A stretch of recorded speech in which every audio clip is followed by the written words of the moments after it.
Okay, I would like to call to order the meeting of OSIDA on, let's see, this date, January 15th, 2025. Just to be clear that this meeting is conducted in compliance with the Open Meeting Act, and the meeting notice has been filed with the Secretary of State, and the agenda has been posted in accordance with the Act. And this is a public open meeting, so we welcome everyone here. We'd like to have the roll call. Could you please call the roll, Kim? Ms. Gurry? General Lyman? Here. Mr. Schultz? Here. Ms. Rolls? Here. Mr. Siegfried? And Mr. Henry? Present. So this, we do have a quorum here, so we will go ahead and conduct the business that we have on our agenda today. Would our guests, we would love to have you just stand up and introduce yourselves briefly. Sign in if you haven't already. Nick Archer, House District 55. Alvin Southton, Oklahoma Department of Commerce. I think everybody signed in but Nick. Silver Jones, Center. Thank you. John Harding, Farm Rep. Stacy Bryant, also with Farm Rock. Steve Yoner, Comstock Fuels. Great. Chad Michael Black, Comstock Fuels. Owen Corson, also Comstock. Great. Department of Aerospace and Aeronautics. Craig Jefferson, Vigilant Aerospace. Excellent. We really appreciate you all being here. Thank you for your attendance today. So the next item, item number 4, would be potential action regarding the minutes of the meeting that was held in November. And Deidre is not here. Has everybody had a chance to look at the minutes? Yes. Yes. Okay, we need a motion. Okay. Did anyone, could we have a motion to approve the minutes? So moved. Seconded. Any discussion or questions? Okay, could we please take a vote? Kim? General Lyman? Approve. Mr. Schultz? Yes. Ms. Rolls? Yes, Mr. Henry? Yes. thank you. Next, item number 5, the treasurer's report and approving it for the November-December timeframe. You all would likely have, well, you would have received the financial reports. And at such time as anyone's ready, we would entertain a motion. I move for approval. Seconded. Any discussion, questions? Okay, could we vote, please? Kim? General Lyman? Yes. Mr. Schultz? Aye. Ms. Rolls? Aye. Mr. Henry? Yes. Okay, now we are going to make a slight deviation from our agenda, and we're going to move items 8 and 9 up. So item 8 is information regarding the process leading Comstock Fuels to locate and expand in Oklahoma. So Craig, I'm going to turn this over to you for the first steps here. Thank you very much.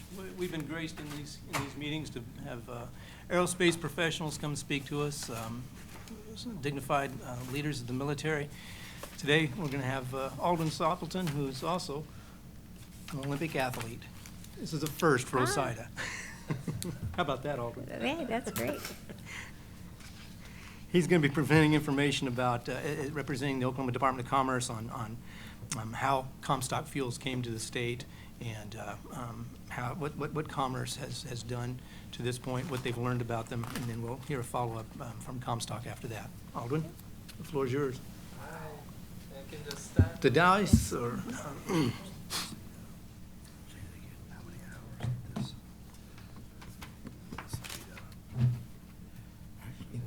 Yeah, I'll just keep it real brief. Alvin Southton, Department of Commerce. A lot of commerce. We create an environment where our mission is to encourage economic development and growth across the state, and we accomplish that by bringing jobs, investment, and economic prosperity throughout our communities. And you know, this is one of the industries and areas that we have looked at and focused on, not just traditional energy, but renewables. And this one has a unique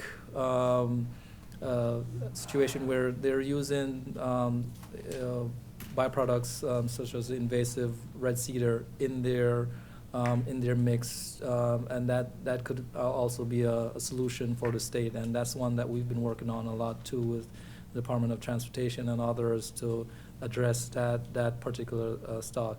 But renewables is another area that we're focused on. We're third largest install capacity of renewables in the entire country.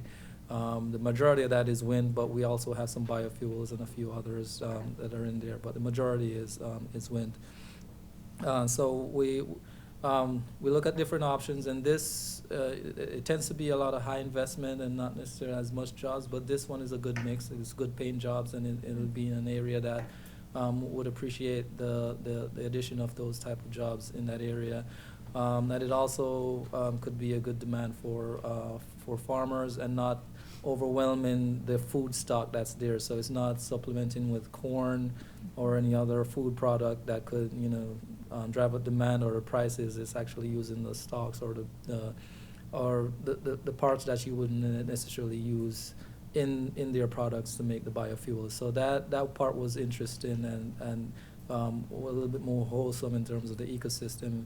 That also is very helpful when you're attracting aerospace-related companies, because most of them are actually looking at some form of renewable option within their plan. So it may not be the driver for what they're doing, but they want to have some options. And having this will be attractive to some companies, and to have that in their mix. It's also helpful whenever you're talking about the supply chain associated with it, and the rail stock that's coming in, and plans to improve that infrastructure. But that will come, you'll hear that from other people. But I didn't want to take up a lot of time. I just wanted to give you an overview of some of the reasons why, you know, Commerce looks at it as a good option to have within the community and in that area. So, all right. That was So, it. does anyone have any questions or? Okay. All right. All right. Thank you very much. Thank you. Okay. Thank you very much. Moving on to item number 9, information and discussion and possible action regarding Comstock fuels. So many of us, we've seen the presentation from Comstock and what they're capable, and what I want the board to have the opportunity to ask Comstock questions to their face, and find out a little bit more about their operation and their process. And this may perhaps lead to the establishment of a committee to look further and to investigate if this is something that fits into the business plan for the OSIDA Industrial Park. You know, our focus has been attracting aerospace to the center and to the area, but there's opportunities too for some areas that may not be utilized in such a way, and this may be an opportunity for us. And if not, there's other places in Southwest Oklahoma they might be able to perhaps look, but we certainly wanted to give, and we were glad for them to give us a look, and thought if we add some questions in this venue to be able to kind of ferret out and get a little more information in this opportunity, then maybe 3 of the board might be able to establish a committee to investigate this further and make a recommendation. So as such, I've reached out and I've asked Colby Corson, Chad Michael Black, and others from Comstock to come and give a presentation and ask some questions and answer some questions from the board. Gentlemen?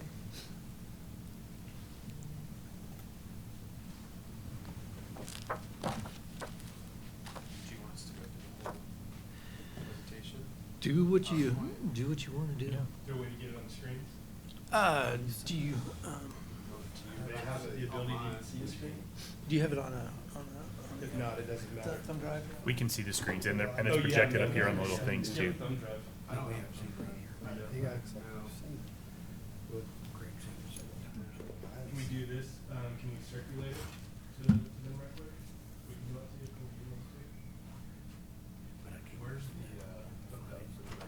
he's coming in. There he is. Yeah. Sir. But I have HDMI cable. You want to sit at that table? I'll bring an HDMI. All right, thanks. Thank you. Sorry. We're also Olympic athletes, but it's like Beer Olympics. Giving away all of our secrets. I can give you some quick background prior to the presentation. I appreciate everyone allowing us to be here to speak today. Comstock Fuels, it's overnight success, about 12 years in the making, right? You come into the scene into a new and emerging industry, and something that, you know, parties have been trying to crack the code for well over 3 decades. How do you utilize waste woody biomass or woody biomass material to be able to create renewable fuels, right? The armor, the lignin component, is what has presented other failed attempts to be able to create lignocellulosic biofuels. So that's what we'll be talking about here today. A little bit further background, we're waiting on it to pull up. My company and Colby's company and 2 other companies were acquired by Comstock Inc. They were original seed capital investor. They're publicly traded on the New York Stock Exchange. Comstock Fuels is a wholly owned sub. My Colby and I and a couple of other co-founders make up the cap table currently, as well as our Comstock Inc. parent company. So a little bit about us. Start there. Forward-looking statement. Don't trade our stock based on what I tell you here today. It's something that the compliance would always want me to say. Next slide. What differentiates us at Comstock Fuels from most other early-stage technologies companies is a team that has rapidly deployed and commercialized early-stage technologies from idea phase through commercialization. Our team developed the technology that creates distillers corn oil, which is implemented by 95% of today's corn ethanol market and equates to about $3 billion in revenue. We took that from an early-stage idea, exactly like what we're doing here today, all the way through commercialization. In addition to that, we've built 23 biorefineries. Our engineering team has built, commissioned, deployed 23 biorefineries over the past 10 years as well. But we come from a wide background, an array of industrial industries, commercial real estate industries, fossil fuels industries, et cetera. But the team really is the core foundation about what it's going to take to commercialize this, right? It goes beyond an idea. But if there's 5 key points that I could give to a layman to take away what makes us different or why Comstock Fuels. 1, we accelerate the natural hydrocarbon formation process, what takes Mother Nature millennia, millions of years to create crude oil. Our process does it in about an hour, okay? It's the same product. It's crude oil equivalent, right, if you look at it from a specifications perspective. It's an abundant new feedstock. As we know, terrestrial biomass is the largest land growth biomass in the world. You know, it's not purposely grown like corn. Right now with the DOE, there's a little over 1.7 billion tons available in the United States that's qualifying under the renewable fuel standard. That product, as well as purposely grown crops, are where we see energy dominance coming back here into the United States with this new administration. Our process is highly scalable. It's not black box technology. There's 4 key steps in our process. 1, pulping and separation, digestion. It's what pulp and paper companies have been doing for 100, 120 years. We change the solvent. That's the only thing we do different. The next step is fermentation, creating moonshine, right? Creating corn ethanol, fermentation, basic, it's commercial at scale. The third step is esterification, think fat splitting, biodiesel, methyl diesel conversion. And then the fourth is hydrotreating. It's done in renewable fuels and petroleum refineries around the world for decades. So this equipment can be created by anyone in the process. It can be created here in the U.S. It can be created international. So the patents are all in the process itself. The equipment's off the shelf. In addition to that, we're best-in-class yields and performance. You know, why is there a demand, as mentioned by Commerce? Why is there demand for this product? It's not always, focused as much on is there such a thing as global warming or not. Colby and I are Oklahomans at heart. We understand how vital petroleum-based products are, not only to the state of Oklahoma, but also around the world, right? This product, although highest yield and lowest CI score, it currently enables the downstream big oil refineries. There's mandates in place that big oil producers have to blend with renewable fuels to be able to create the feedstocks needed to go into this market. So right now there's a market demand. right? That's why we're doing this. It's a 16 billion gallon mandate for what's known as a D3 RIN credit under the renewable fuel standard. D3 meaning coming from lignocellulosic biomass. But we leverage existing supply chains. We're not in conflict with major oil and gas companies. Our strategics that we've done DOE, Department of Energy grant application and approval studies with, are the likes of Marathon, Petroleum Corporation, BP, and other national and international oil and gas groups. Our process is quite simple. It's fractionation, it's separation, right? So if you think about having 100% of the tree, 50% of it's the cellulose. It's what creates the papers that are there in front of you today. That has been the part that's been easy for people to convert. There's ways, when I say people, I mean other technologies. There's ways that have been around for over 60 years to be able to create that cellulose fraction into some type of liquid fuel. The part that's made it hard is the hemicellulose and the lignin. It's the other 50% of the tree, right? The lignin is the carbon sequestration of the tree itself. God created the best carbon sequestration device when he created a tree. You know, engineers try to go out and replicate it, but the tree's the best form that we know of to be able to pull the carbon out of the atmosphere. So that other 50% of the tree, the hemicellulose and the lignin, that product, or those two streams, when mixed with our solvent, create a unique blend of hydrocarbons we call bioleum. Hydrocarbons, same as petroleum, right? That bioleum, when further refined at a refinery, predominantly produces sustainable aviation fuel. This is the concept about why does this apply to the spaceport? How is the spaceport involved with this? We create sustainable aviation fuel. Jet A1 is what is used with low orbit vehicles. Our product is roughly 65% SAF, which then is blended with Jet A1 to create a sustainable aviation fuel blend. Petroleum-based products are heavy in naphthalene. Our product has little to no naphthalene. What is naphthalene? It's the coking effect that comes off the back end of the jet engine. It's the carbon soot that's created from it being burned. We currently are in a joint development agreement with NREL and MIT to further advance that Jet A1 alternative. But as it says today, our product, again, predominantly 65% of the blend mix is sustainable aviation fuel. Also renewable gasoline, renewable diesel. Renewable diesel kind of plays in both ranges in sustainable aviation fuel in regards to its carbon length. So that's why there's some overlap there. But so that 50% of the tree, the bioleum fraction, and then the other 50%, the cellulose, we take the clean pulp that's now inhibitor free, remove the lignin, remove the hemicellulose. It then easily converts into sugar, and then we create cellulosic ethanol with it. There's optionality here with cellulosic ethanol. You can either go into the cellulosic ethanol market, which is a 16 billion gallon mandate market, or you can further convert it with what's known as ethanol to jet technologies. If you've ever heard anyone say that ethanol doesn't burn as clean, it's because it doesn't, okay? So they have to dehydrate that ethanol down to be able to get the carbon chain up to be able to be utilized as jet fuel, sustainable aviation fuel. Why are we here? You know, outside of Colby and I, obviously, we're biased to the state. Like I've mentioned, you know, there's a close to 20-year history of the original core patents and foundation of this company. We have a pilot facility in Wausau, Wisconsin.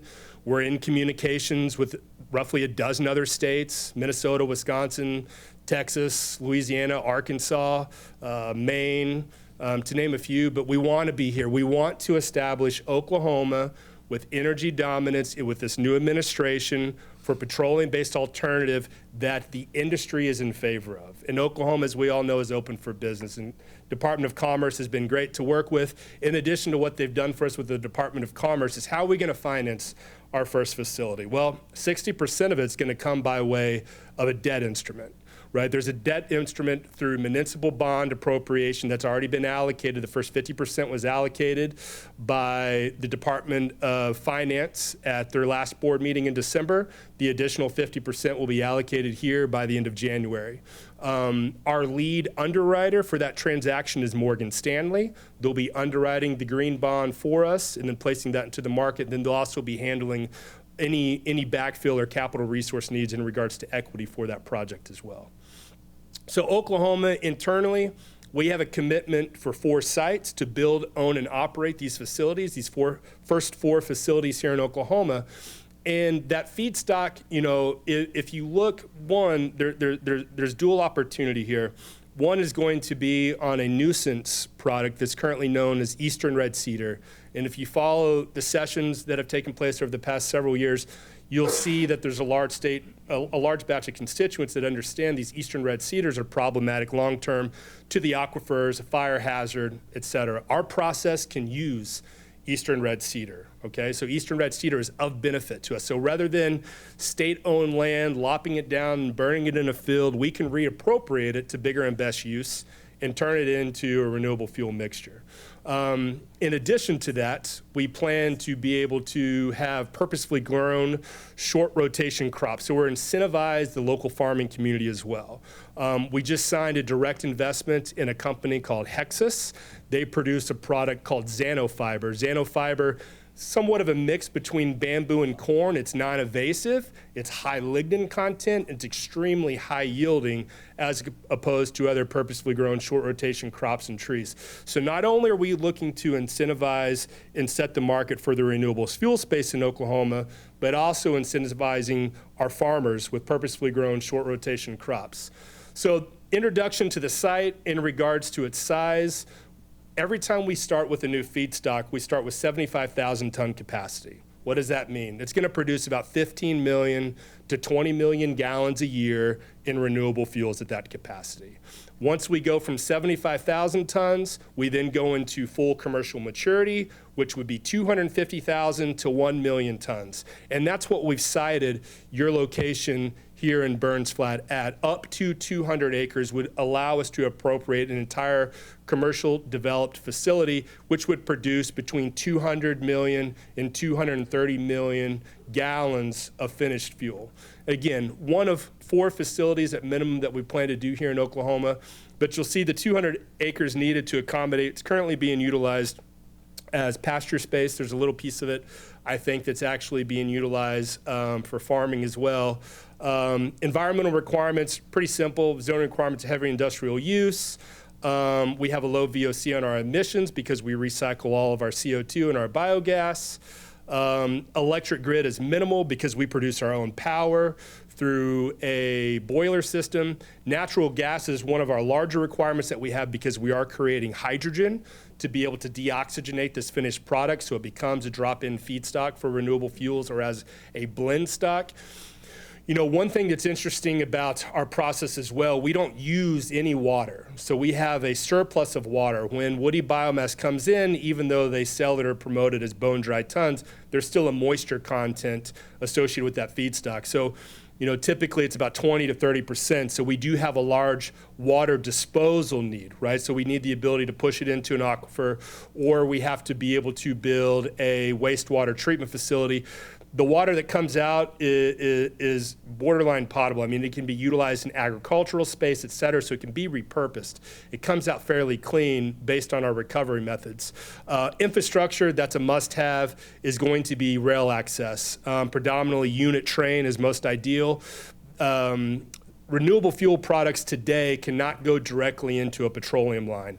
They have to be blended at a terminal prior to going into the line. So the unit cars, the unit trains are important. And then good infrastructure logistics-wise in and out, just regarding the amount of trucks we have going, whether they are bringing in the biomass or whether they're bringing or taking away the finished products. Those are both important as well from an infrastructure perspective. So this site that Craig and his team shared with us, it's directly east of the landing strip. This is outside the gate or outside the fence, if that means anything to anyone, directly south of the, not community college, but it's the Votech Center that's there.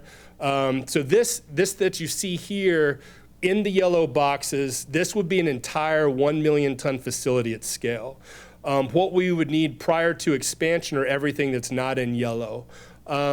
So, it takes up a good footprint, but a lot of that has to do with proximity. We wanted to keep it, further away from that residential area that was over to the east and being mindful of that. But this facility, go to the next slide, please, Colby. It looks very similar to a corn ethanol facility. So you see we kept the logistics and the wood yard there to the south, further away from the residential units as possible, because if there are any chipping needs, that's where that would take place in the lower left-hand corner.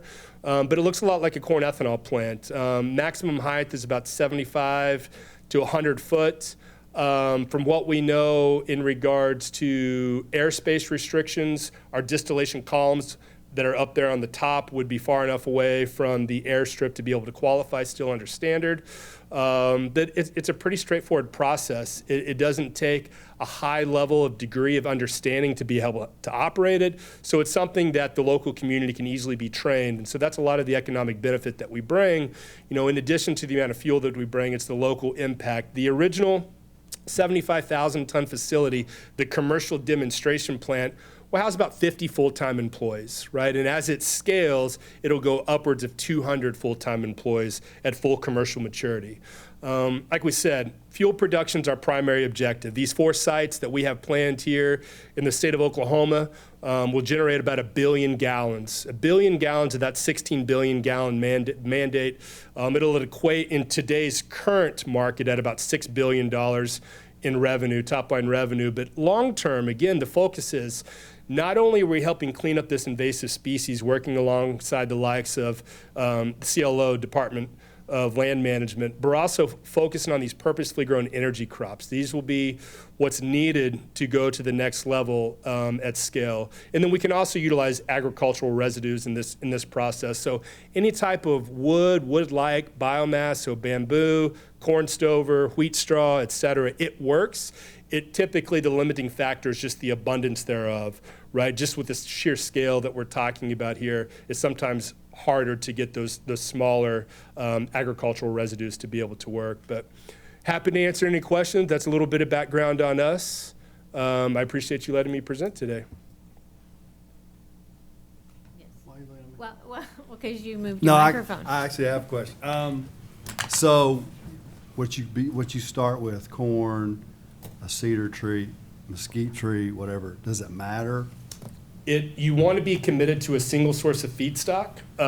You could diversify some if you're running in 7-day shifts at a time. To answer your question, it doesn't matter, but there's slight process variance depending on what the starting input material is. Example, softwoods take a little bit longer to be able to separate in the solvent versus hardwoods. So you could diversify, but that's less than ideal to diversify, especially on the commercial facility, on the commercial demonstration facility. So we plan on starting out with what? Yeah, eastern red cedar. That's the beginning. Eastern red cedar and sawmill residual in a worst case, in a secondary position. So hardwood sawmill residual, softwood sawmill residual, either from the southeast part of the state or parts of Arkansas. Anything that's considered waste material would be qualifying under the RFS. So forest thinnings, et cetera, also qualify. So this would be the first one? This is the first of our facilities at scale. We have a pilot plant in Wausau, Wisconsin. This commercial facility is about 10x scale. So typically when you're looking at technologies, the technology scale risk is anything above 50x, give or take. Other technology in the space over the past 10 to 20 years that have failed tried to do 500 to 1,000x. Ours is a 10x. It's just a little bit bigger pot on the front end. So is there a gate that this facility would have to reach before the second one's built? Yeah, and it's a timing gate, right? We need to be able to collect enough data on the feedstock that's being ran to show that the process is honed in enough to go to the first commercial mature level, right? So it comes down to the processing time of the feedstock, roughly 6 to 12 months. Not monetary? No, not monetary. Not monetary. No, the reason that is, when you are collecting these 4 different processing units, like I said, they're all deployed at commercial scale today, but they've never been done at a single site. So to be able to do traditional project financing, it does not apply to Serial 001. right? So all we're doing is proving commercial efficiencies to then be able to go traditional project financing route. That's why we're having to do this municipal bond debt and backfill the remainder of the equity ourselves, is because these types of projects today do not qualify for traditional project financing.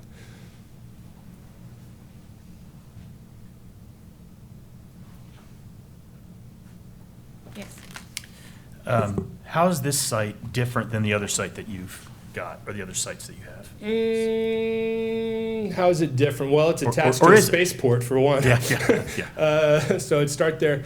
There's pros and cons to all the different sites that we've looked at here in the state. What's most important is identifying a group that understands the mission objective of what we're trying to accomplish. No, I meant the operations at the site, the actual, you're doing the same There's one site that has process. port access, but it's all the same process. I yes. gotcha. Okay. Yeah, it's all the same process. Okay. Any anticipated side effects, smoke, smell?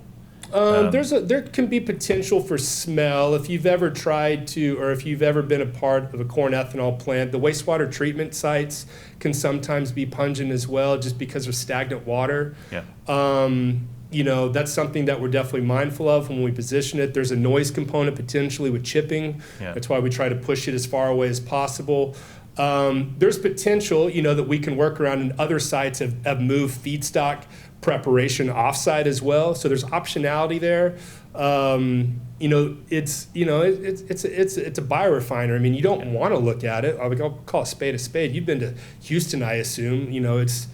They're big, hairy, and audacious, but they provide a lot of economic benefit. That's the core driver. Yeah. So, from what we've found when we've engaged with locals, not only at Burns Flat, but around Oklahoma and really around the United States, it's typically going in with an understanding of the local community knows what they're getting into. They're used to pulp and paper facilities, they're used to lumber facilities, or they're used to oil and gas refineries, right? So it's a cause and effect of benefit, but yeah, I mean, it's less than ideal. It's about 100 feet tall, so depending on how you look at it, and there's Yeah. noise, and there could be a little smell, but it's nothing extreme. I mean, I live not too far in North Edmond. When I'm going north on 74, I pass the first wastewater treatment I facility. know exactly where you're talking And then I about. pass another one on Coffee Creek. So is it to that level? Absolutely not.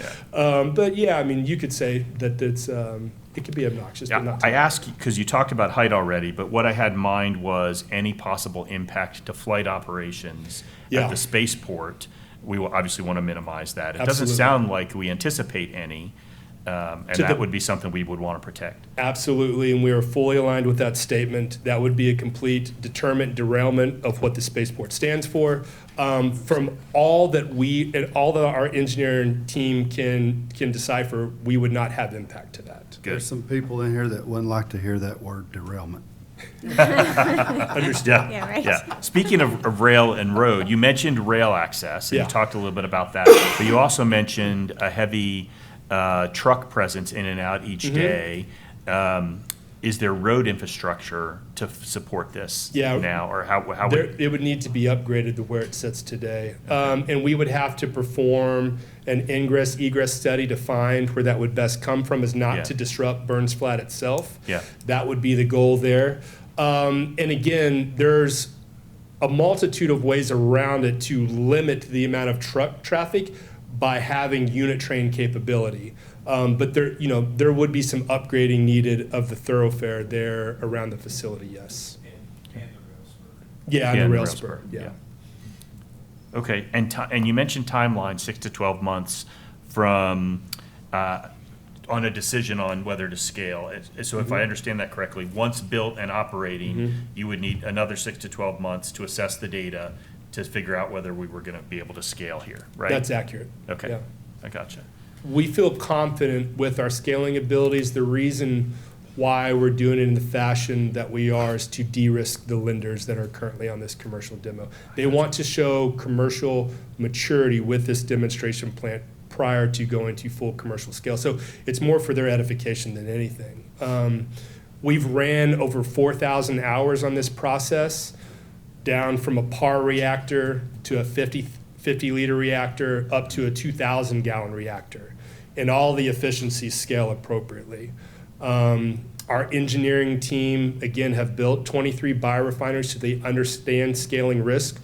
And one way that we'll do that, outside of doing our in-house engineering, each step in this process will have an engineering oversight from the equipment provider as well to help with those scaling risks. But it's, to answer your questions, to collect the data, to be able to get the lenders more comfortable long-term to understanding this can be deployed at full commercial use. I gotcha. It sounds very synergistic with the spaceport mission, with the flight test mission that happens out there. Yes. I guess from your perspective, what are the next steps in terms of OSIDA or other state agencies in order to move forward? Yeah, so right now we're currently appropriating building out our data room for Morgan Stanley.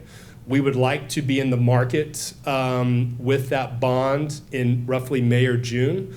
We would ideally like a site identified by the end of the month, our first site.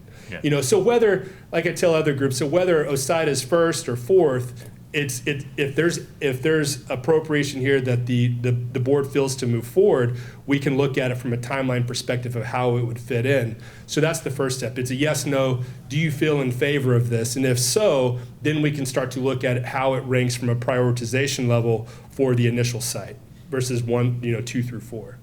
Right. We Okay. eventually need to get to terms on these. Yeah. Okay. Gotcha. That's the next one. Gotcha. So I'm always a long-term planner, and I go back to sustainability. 75,000 tons doesn't mean anything to me as far as Of trees. course. How long would you be In cutting down operation. red cedars? Yeah, there's by Department of Ag's estimate, there's 400 million tons in Oklahoma. 400 million tons, and it repopulates at 300,000 tons per year right now. So, a long time. Not a problem? Not a problem. But that's also why, eastern red cedar, it's a nuisance in our process as well. It works. But if you've ever lopped a cedar tree, especially eastern red cedar, there's heartwood on the inside. It's got a red ring going through it. And that's where all the crystalline that creates the sap, right, in the softwood, it's less than ideal in our process. What we would do as we move to purposefully grown short rotation crops with farmers is we would continue to utilize that eastern red cedar in as part of our boiler fuel, right? So part of qualifying with the EPA under the RFS, under the Renewable Fuel Standard, is you have to meet at minimum 60% greenhouse gas reduction as compared to petroleum products. So that's why we implement a biomass boiler system to be able to qualify. We're burning, that's considered green energy. Chad, let me follow something up there from a lens to the long term, right? So let's just say we run out of eastern red cedar. The really exciting part about all of this is one, on unlocking a brand new agricultural industry. We're all familiar with the Permian Basin, right? We're all energy people. We can drop a Permian Basin wherever we want to drop it. And it's an oil well that will never run dry because it's a perennial crop. You grow it every year. You get multiple cycles a year. That's our long-term vision. Right? We're eventually, the goal is everybody would be happy if we used every eastern red cedar tree in the state, right? Well, then what do? We pivot to this purposely grown crop. And we didn't even get into the yields of this crop. They're hard to wrap your head around. They're so good. But it's literally like dropping a basin wherever you want to drop it. So eventually, though, you're sustainable economically? Yes, yeah, we don't heavily rely on subsidies. A lot of the renewable fuel technologies today were really conditional on the IRA. Our process is not. We qualify with this municipal bond debt because we're utilizing waste material. There are RIN credits involved with the products that we sell. The goal is parity with fossil, and I know that that's going to be a gasp with a lot of people, but when you see our process and understand the economics, it has the potential to get there, right? And I can dive into that a little bit more. Right now, the current constraint in the renewable fuels market, predominantly it's created by the limit to fats, oils, and greases, right? And or trying to decouple the food chain away from utilizing fats, oils, and greases like corn oil, soybean oil, et cetera, that are utilized in our food supply chain. Some states, limiting their use for these HEFA facilities. That HEFA facility, hydro deoxygenated fats and acids, are what's creating renewable fuels today. And there's a limited amount of feedstock, fats, oils, and greases, to go into these facilities. So our product unblocks that, decouples the need away from the food to fuel scarcity mindset, but also in a forward-looking, with the business philosophies that we follow, we're always looking for the next constraint in the system, that being the limited amount or scarcity around eastern red cedar, et cetera. So the ability to control our oil well is extremely important to us, and that's why we've made this investment in a company called Hexas that'll be publicly released soon. We signed it last night, I believe. But the yields are amazing. It works very well in the Oklahoma climate as well. And it's something that farmers are already used to. It can be mechanized as you pull it down. It's not invasive, so it's easy to work with.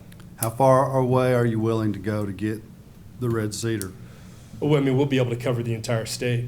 So would you ever go south? Yeah, so ideally in our first 4 sites, they'll kind of be in the 4 quadrants. We're all used to I-35, I-40. Can you cross the state border? Can go to Could you Texas? pull biomass in? You could. I don't know that you would have a need for it yet Okay. today, but yeah, short answer is you can, yeah. Of course you can. Or you can build a facility in North Texas. There's opportunity everywhere. And especially when you start purposefully growing the crops. These wood baskets, I think more to answer your question, are typically about a 100-mile radius from the site location. That's usually the ideal range based on the economics. And because you have to account for, remember that 60% greenhouse gas reduction also incorporates transportation. So if you're trucking it in from too far, it can throw that out of balance. But It's all economics based, right? So we modeled out a certain cost for feedstock. If it falls within that cost or better, obviously it's considerable. But it's all econ based. In your numbers, are you paying for the eastern red cedar beyond harvest and transportation? yeah, in our current financial model, we don't have an agreement currently with the state to answer that with a predetermined number. Our financial models, we anticipate $100 per dry ton, which that's higher than any pulp and paper industry sawmill is currently paying in the U.S. That's an extreme premium. So we wanted to purposely break the financial model, and we have yet to be able to do that. So we went high intentionally. Are you paying the harvest and transportation cost So that's something in that, addition to that, or does that? yeah, so that would be plant FOB, like that would be to site, right? That would be our cost. So that $100 a ton factors in the logistics. Our Hexas team, they're thinking it's going to be about $40 to $50 a ton delivered. The eastern red cedar, it's something the state could mandate as a disposal site, so the logistics would all be covered by the reclamation remediation companies. That's something that we're still walking through with CLO. They've recently hired an agronomist, a forester, working with Department of Ag as well to try to find what best suits that between those parties. Mr. Chair? Yes. My recommendation is, thank you, gentlemen, for the presentation today. We've got others that have a timeline as well. So there's some questions I know that the board staff, and there's some board members that aren't here that may have some additional questions as well. My recommendation would be to form a committee to investigate this further, ask further questions, and then perhaps come back to the board, or maybe have the authority from the board as that committee to make a decision on going forward and signing an MOU, or waiting until the next board meeting to make a determination. But I will. Okay, so just so everyone's clear, I think everyone on the board has had an opportunity to view your proposal, and there have been a couple of meetings so that we've tried to make sure everyone is in the loop and has had an opportunity to ask questions. One of the questions pertained to the bonds, and you've described how that would work more today than what we were reading. We just weren't really clear how that would work.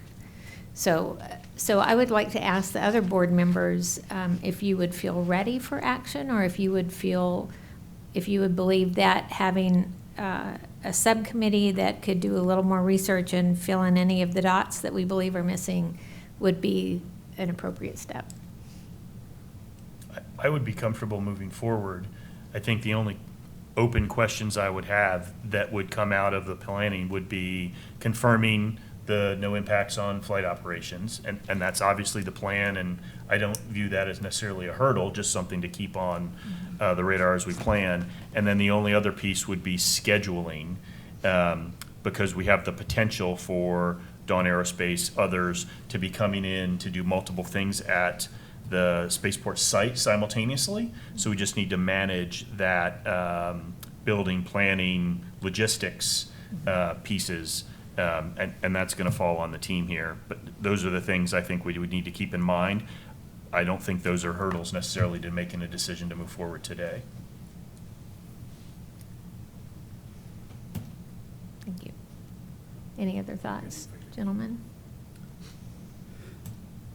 So, everything has a pro and con, right? So there's some cons. You're saying with the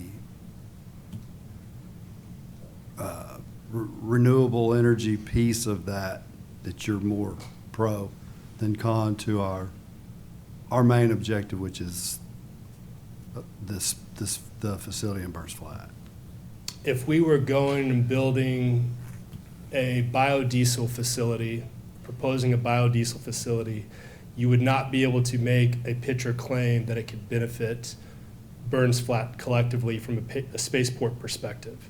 The fact that we create sustainable aviation fuel has a direct impact and placement with Jet A1, which will be utilized by your tenants at the spaceport. That's kind of cool. I don't see any problem with proceeding today. Okay.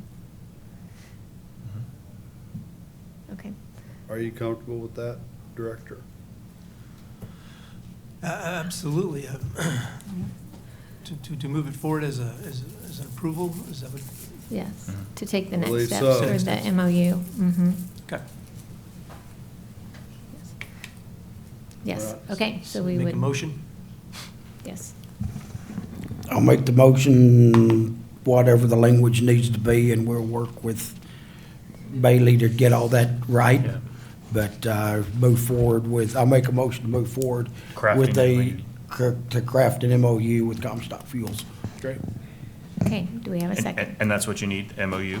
Yeah, the MOU would be the first step to be able to get into conversations, start to discuss the lease parameters and all the timing, in that regard. Okay. Seconded. Okay, good, we have a motion and a second. Any other discussion? Okay, Kim, could you Does please? this Yes. permit for moving forward to negotiation as well, or? Yeah? Yes, I Yes. think with the MOU, that will outline all of the next steps that would include negotiation, lease cost, everything. I think it would be a comprehensive document. Bailey's seen that most recently, so I We assume. had a draft and it kind of was just which it can change, but the pre-draft was moving forward on discussing a lease. So it was just kind of those initial communications was what the MOU contained prior to the meeting. So if we don't do it now, we're March. Right. Right. Well, we have one vote. Get a third. Okay, so we have a motion and a second, and any more discussion? Okay, Kim, could you please have this vote? Thank you all. General Thank Lyman, you. Yes. Mr. Schultz, Aye. Ms. Rolls, Yes, Dr. Henry. Yes. and thank you all gentlemen for Thank being you. here in the Thank you. presentation. Appreciate Yeah. it. You guys Thank you, didn't that have was to say excellent, anything? very thorough, I appreciate it. The farm road guys? Yeah. They're just gonna build track. So I've put myself through school. I worked 8 summers on H&E. You bet. So Okay. we've got some time considerations we got to pay attention to, so we're Okay. going to make another. Yes, so right now, we're going to move agenda item number 10 up. So we will come back to the ones that we're skipping over, but we have an Right. Artemis Group presentation.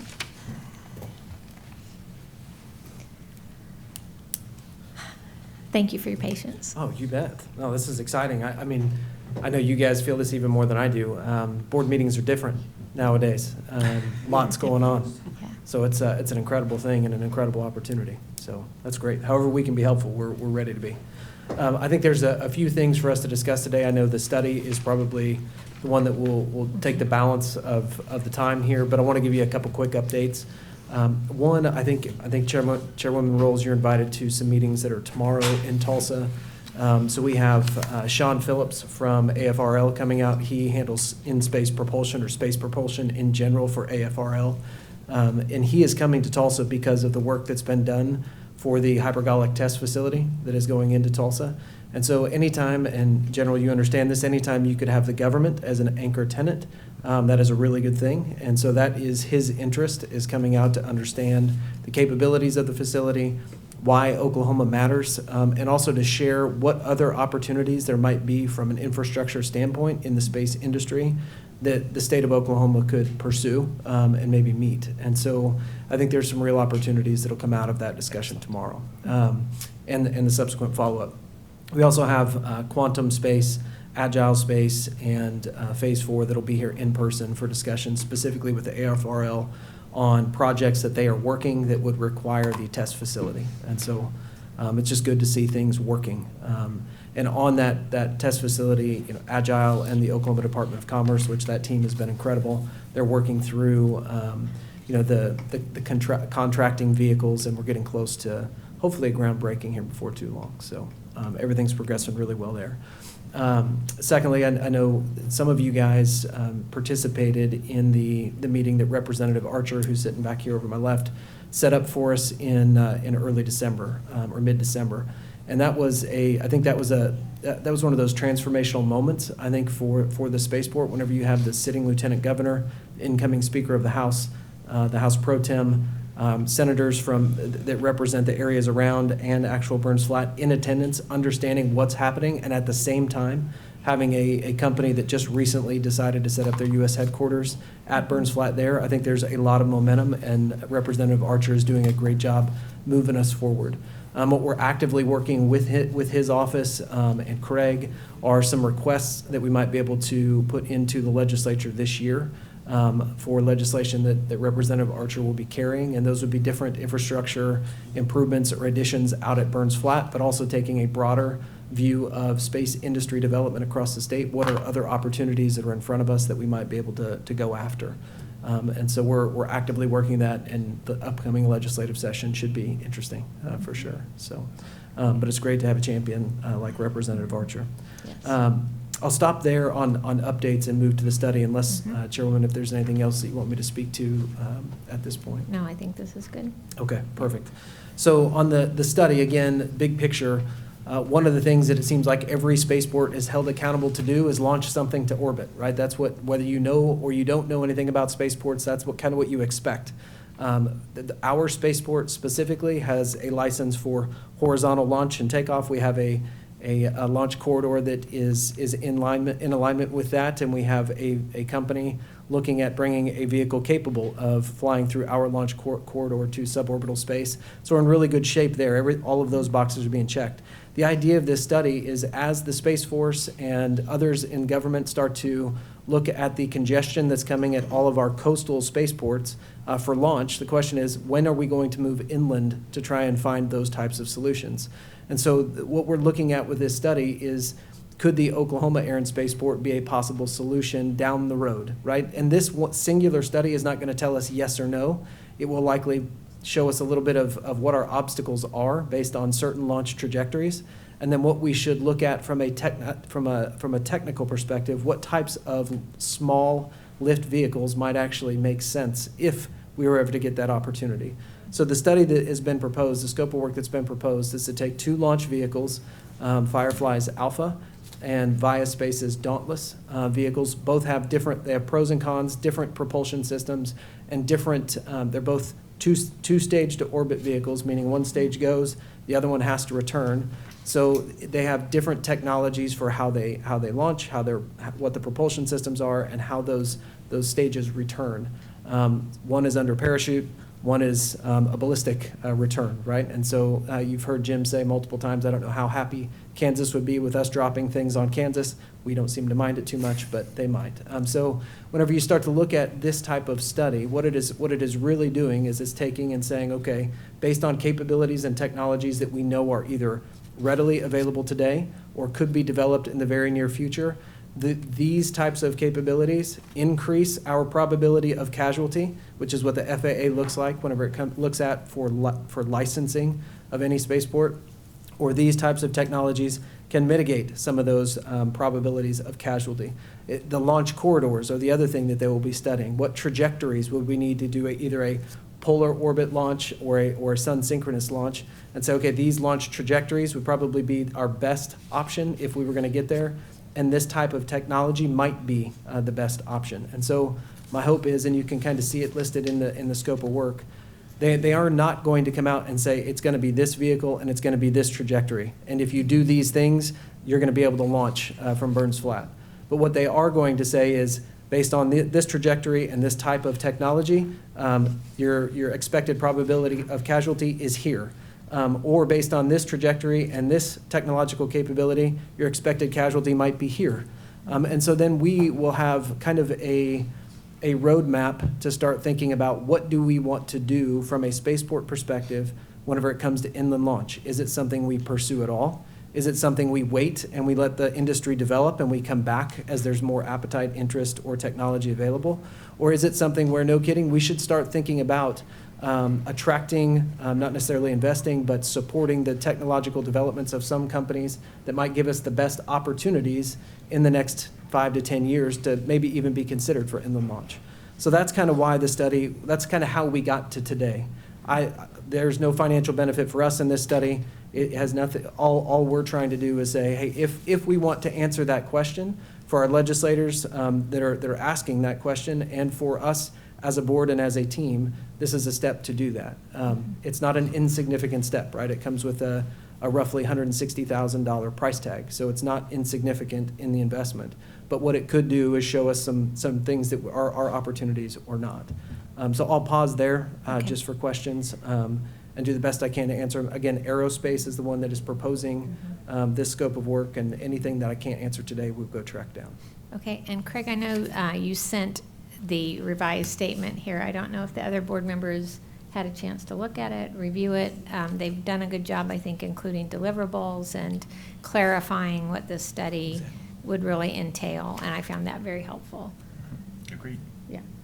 Okay. Yeah, we pushed back a couple of times and asked for some different information and make sure they included these things, including an executive summary at the conclusion, and I'm satisfied with what they presented. Okay, can you validate the cost? I was told not to exceed 160. So they said it won't cost more than 160,000. Okay, I had a lower number in my head for some reason. As did we. Yes. And as we talked, as Craig and I had discussions with aerospace over the last couple of weeks, I think they had not incorporated at least one of the launch vehicles.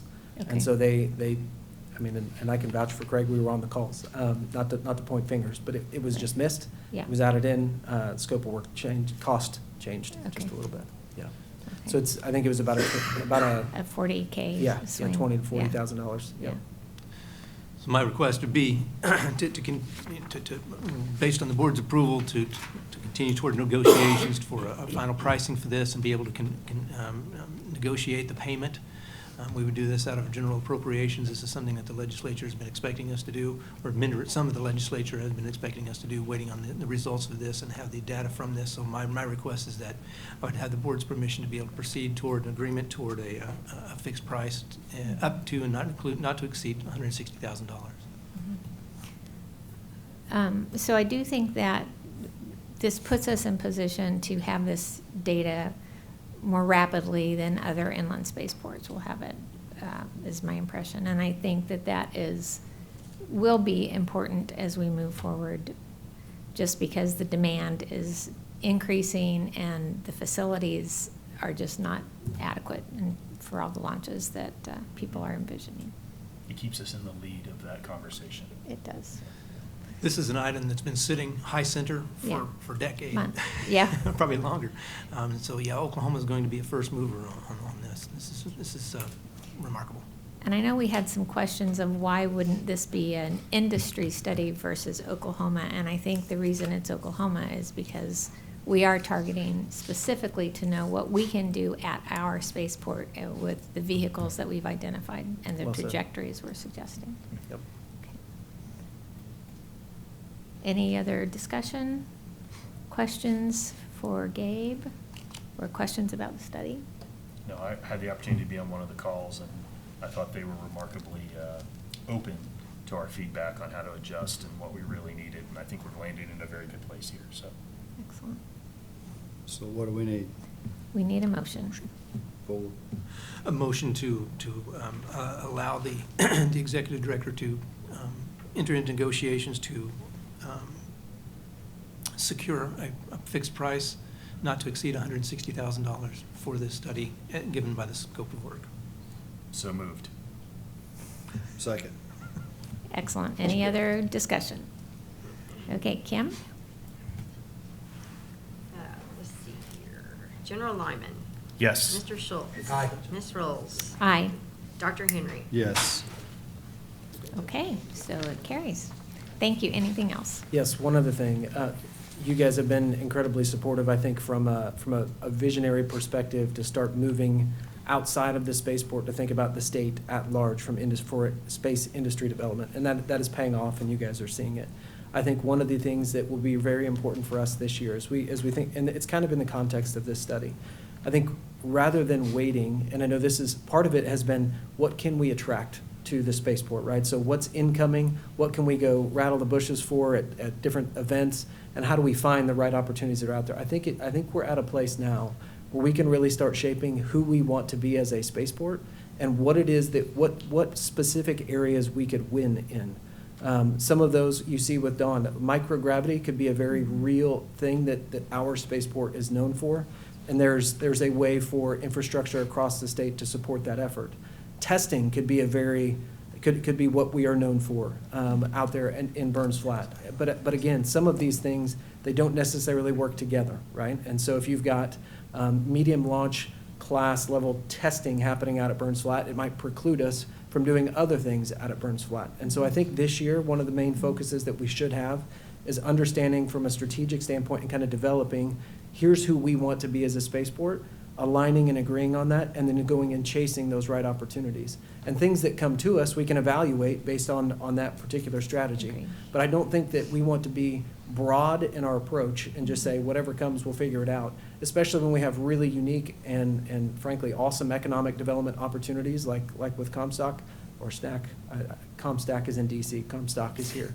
But whenever we start thinking about those types of opportunities and who we want to be as a spaceport, I think evaluating those things holistically help us make really good decisions. It also helps us go chase down the right folks. And so Craig and I have had a number of discussions. We're meeting weekly at this point, and our hope is to start fleshing out some of that to present to you guys, whether it's here or individually, but just really want to start fine-tuning what it is that we're pursuing and what we want to be known for here. I think it helps all of us Agreed. as we develop the industry across the state. Well said, Gabe, and I think that will help us with our strategic messaging challenges Yes. and aligning ourselves and the community around a clear roadmap. Yes, sir. That will be a paradigm shift for some people. Yes, it will. It's easier said than done. Dr. Henry, you are exactly right. Much easier said than done. It's easy to stand here and say that. I think when you start to step back and look at all of the opportunities that are in front of us, and how do we very clearly say this is what makes the most sense, that's not going to that's not going to happen without some pretty good discussion along the way. Okay, awesome. Yes, excellent. Forgive me, I'm going to jump out the door, Okay. but it's not because I don't care about you. Okay. Thank you. All right, very good.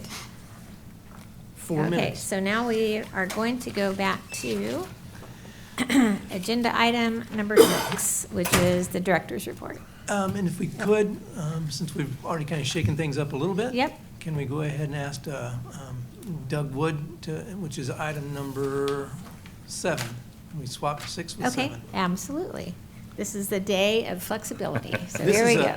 This is a follow-up. This is an action item from the November meeting. Okay. There was a hearty discussion on the the prep money that was awarded to us, and what we're going to do with it as far as detect and avoidance capabilities at the spaceport. The board was very gracious and passed that. They had some questions, though, that they wanted to ask about. On sustainment, as I recall. Yeah, all the different provisions, what the detect and avoidance technology would enhance. And so, as a result of that, I've asked Doug Wood, who is the, I'm gonna get your title right, is the State Manager for Advanced Air Mobility. And Doug has worked tirelessly for the last 2 years plus, getting this to this point. Excellent. Oh, there we go, thank you. All right, well, thank you for the opportunity to come and present. Director Artie's sends his regrets. They just had a baby the first of the year, and so he's still on paternity leave. And I know he's had to appear at the Capitol today, so I'm filling in on a lot of things. So again, my name is Doug Wood. The title thing is, I joke about that a lot because I was a cop for 25 years and was in the Navy before that. So I've had a title since I was 17, so I like to be just Doug. But I did work in law enforcement for 25 years. I was the drone team leader for my police department for 5 years, which is how I got led here to Oklahoma from Kansas to take over as the U.S. program manager first, and now my new title here for advanced air mobility. I talked with Mr. Siegfried for probably an hour last week to kind of get an idea of what folks wanted to hear about the program and the project so far, and so we went into a little bit of a history of what took place. I kind of like to, I've learned a lot since I've been here in the last 3 years, and so my understanding is that in the late 20-teens, the Kratos was recruited to come to Oklahoma, and the spaceport was basically used as an enticement to come and they could do their testing out there. And perhaps it was oversold at the time as an area that they could simply just come in and start doing operations as they wanted to, and then they found out that they couldn't, and they had to modify their concept of operations. So that's what led to the prep funds being authorized by the legislature. So while that was going on, the small unmanned aircraft systems and testing and all of those things came along. So in 2020, the legislature passed Senate Bill 1688, which was the Advanced Mobility Pilot Program under the Secretary of Transportation to investigate all things advanced mobility, air and ground in the state of Oklahoma. And as part of that, the next year they passed Senate Bill 659, which I'm very fond of because that created my job at then Aeronautics Commission, now ODAA, to be the UAS AAM clearinghouse. Originally UAS, and then AAM was just added last year. And then for this particular project, following on to that in 2022, House Bill 1017 is what authorized the $5 million in prep funds to OSIDA to install radar and detect and avoid systems. This is a great example of how technology and expectations have changed, and even from when we started this 2 years ago, what the FAA's requirements are and what they're looking at for the future. When we started, it was either eyes on, which is why Kratos is using a manned chase plane, or it was certified radar that they looked at as possible mitigation for detect and avoid. They have since looked at a significant number of other systems, but radar is still the primary means for that. So that's what this project is at. So when we started this, we were faced with a quandary that the people we were looking to hire to bring in to do these projects knew way more than we did. It being a relatively new and ongoing space for data service providers, for hardware providers. There are very few, still are relatively few doing it. And so we had to do quite a bit of research carefully so that we didn't prevent anybody from actually being able to contribute by providing us too much information up front, and therefore excluding them from the process. So our goal for phase one was to replace the manned chase plane with electronic observation, specifically for Kratos and the Firejet, because that's the one that they were testing primarily at the time. There are essentially three parts of that goal. One is the acquisition and installation of the appropriate radar, that being a radar that the FAA has approved for these operations. We have, the University of Oklahoma has a great advanced radar research facility, and they could very easily have gone to them and say, hey, we need a radar for this. But if it's not FAA certified for detect and avoid, that's problematic. Second is to determine a safe test location that we can install the radar and have coverage. And then finally, prove that safety case to the FAA, ultimately getting a waiver for beyond visual line of sight operations and eliminate that chase plane. Originally, we wanted that waiver to belong to the state, i.e. ODAA be the holder of that waiver. As part of this process, our expectations and reality conflicted, and we can't do that. We'll have to have a process where the waiver belongs to the entity that's actually testing, but it'll be tied to the spaceport or that testing location. Any questions on that part right there? Okay. So the first part was to determine what radars were acceptable, and there are a number. And I'm not going to put them all up there, but the ones that we've selected for this project for phase one are the 7360 3D radar, which is on the left. That's the smaller trailer. And then two of the Harrier DTEC 2D radars, they're on the right. That's the larger trailer that has a enclosure on the front that is environmentally safe for people to operate in. And it's completely self-contained. This is kind of an outline, if you will, and a guesstimate based on what we know at this moment. We're still waiting on airspace mitigation data from one of our one of our partners, but the test aircraft operating parameters are essentially 4,000 to 15,000 feet. Kratos has been testing at around 8 to 9,000 feet, and they fly a racetrack pattern about 10 by 5 miles long. So our detection area, we wanted to have 30 to 10 miles to have a buffer for aircraft flying into that detection zone. So the yellow circle that you see there would be where the 3D radar would be positioned at Clinton Sherman. We've looked at a few locations there that wouldn't interfere with operations and probably would not require a change to the master plan for the airport. And then the two red circles are where the two-dimensional radars would be, and we tied those to existing infrastructure that the state owns, which are the ODOT towers. They have usually security, fencing, they have power available. They're already owned by the state. So those would be the optimal locations, especially when you look at the circles and can see where that green box is approximately where Kratos has been testing at this time. And so that looks like a really pretty Venn diagram, but that would be a perfect location for them to do that if everything works as it should. We're conducting an airspace risk assessment. As a matter of fact, I got an email this morning on that portion in close proximity for both air and ground risk with existing air traffic corridors, landing routes, and those types of things. And then we anticipate in phase two that this would be expanded with additional radars for the Valkyrie aircraft and the testing that they're going to do there.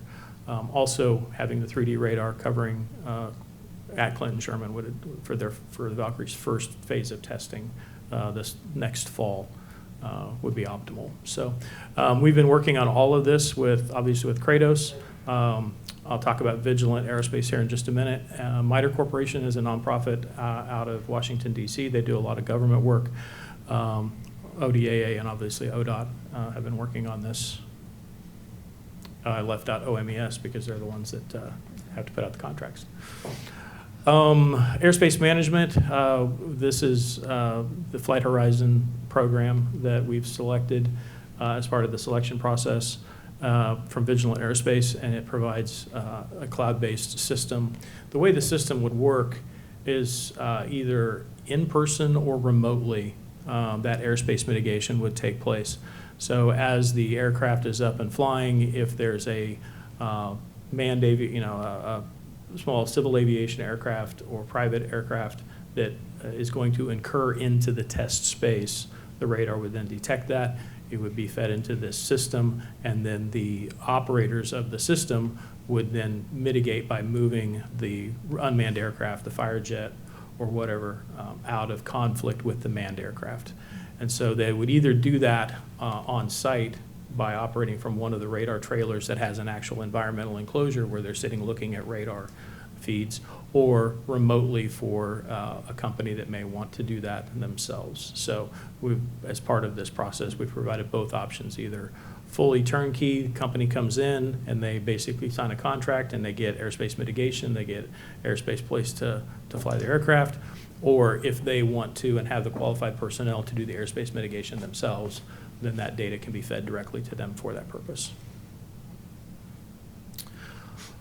Obviously, we had to comply with most of the FAA regulations and requirements, of which there are many.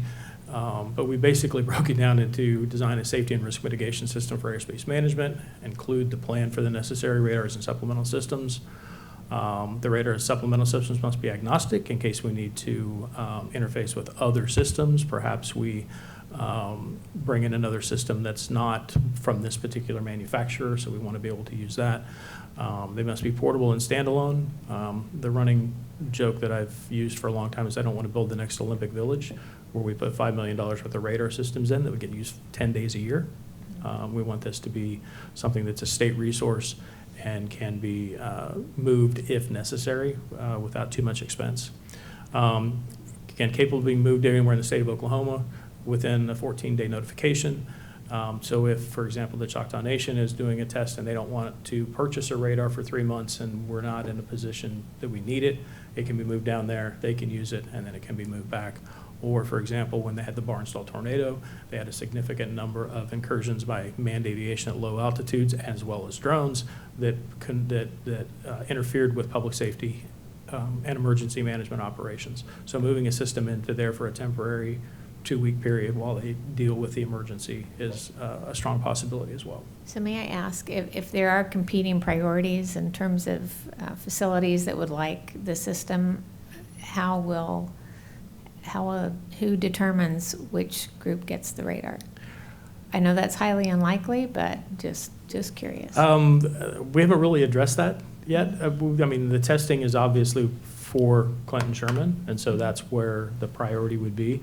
But we would probably make that determination based on the type of event that it was. There are other systems available throughout the state. The Choctaw Nation has several. As a matter of fact, the picture I stole was from their website.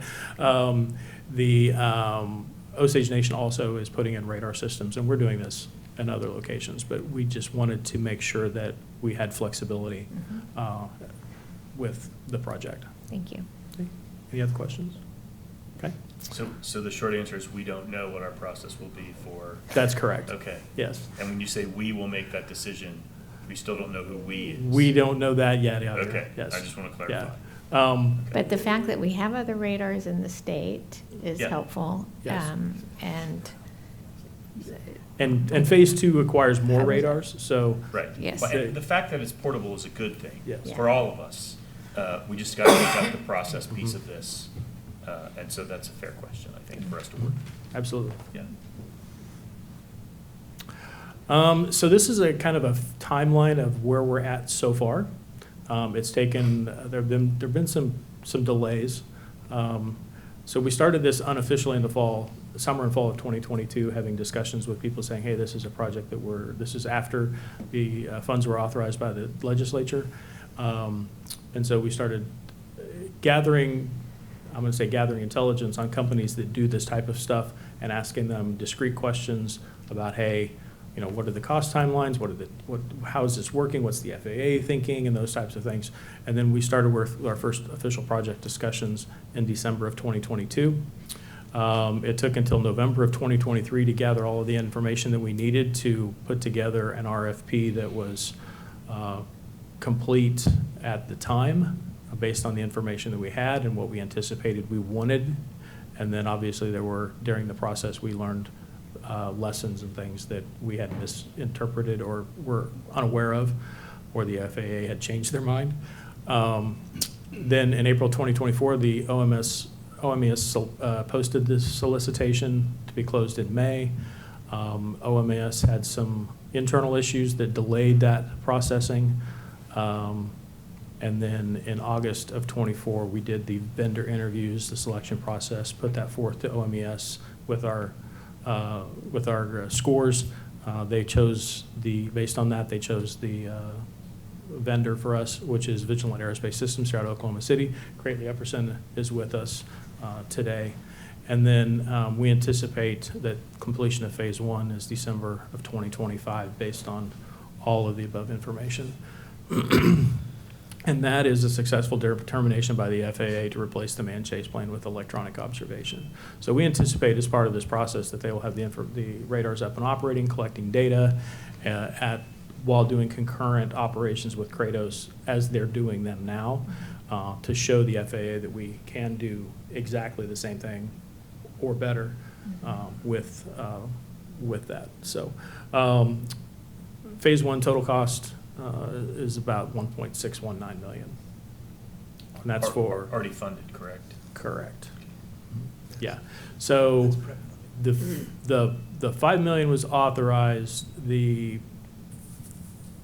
budget was approved by our board, but we only authorized phase one. We've not cut loose the money for phase two. Yeah.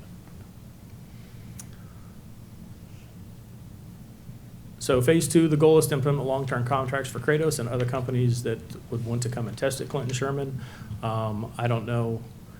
I haven't really thought long and hard about what an optimal 100% schedule would be, but I would guess if we can fly 150 days a year, that's a pretty doggone good goal to put forth, to have companies flying that many days a year.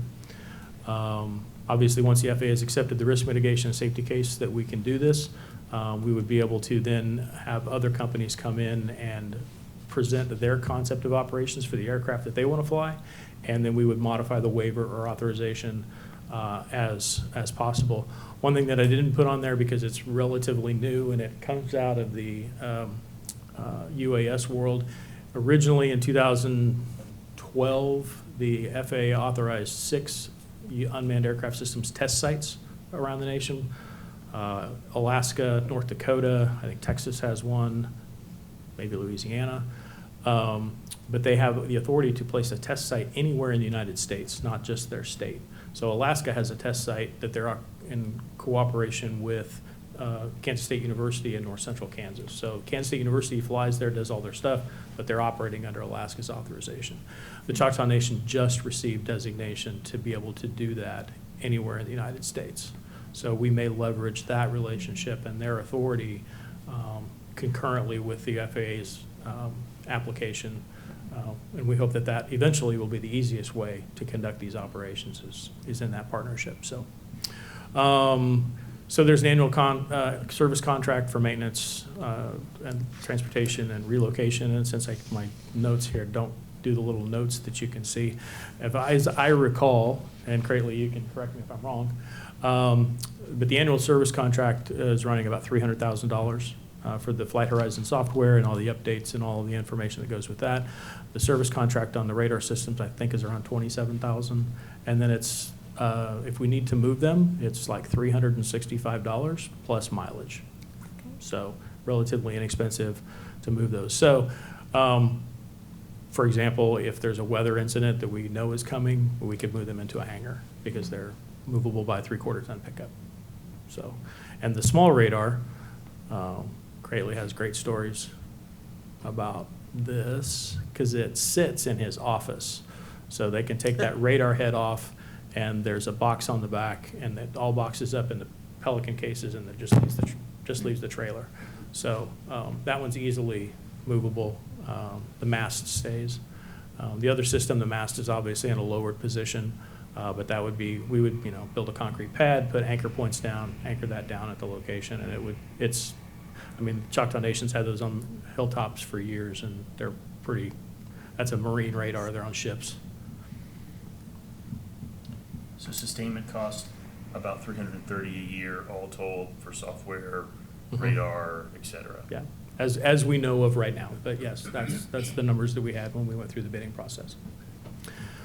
And so we're looking at adding additional radars to expand for phase two, because phase two would be primarily to work with the Valkyrie testing, and that's obviously a higher altitude, higher speed aircraft.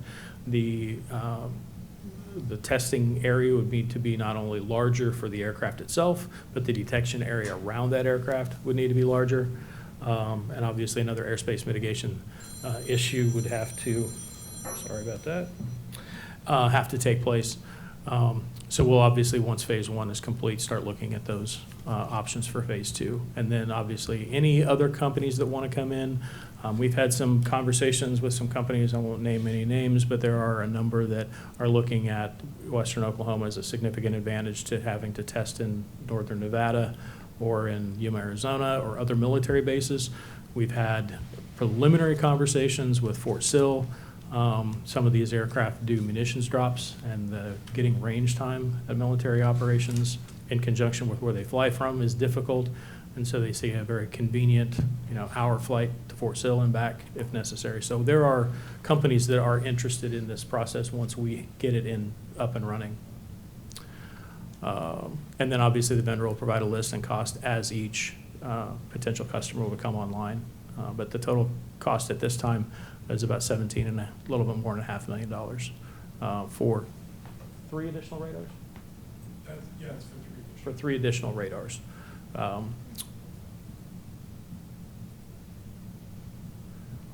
And then phase 3, which is not dependent on the completion of phase 2, is the vendors that we interviewed for this have been encouraged to, once they've gone through the OMS process, to be on the state vendor list.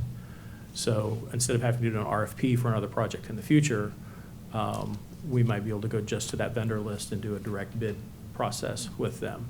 But there are a number of projects throughout the state, including from our advanced strategic plan, which I gave copies of for you folks to have,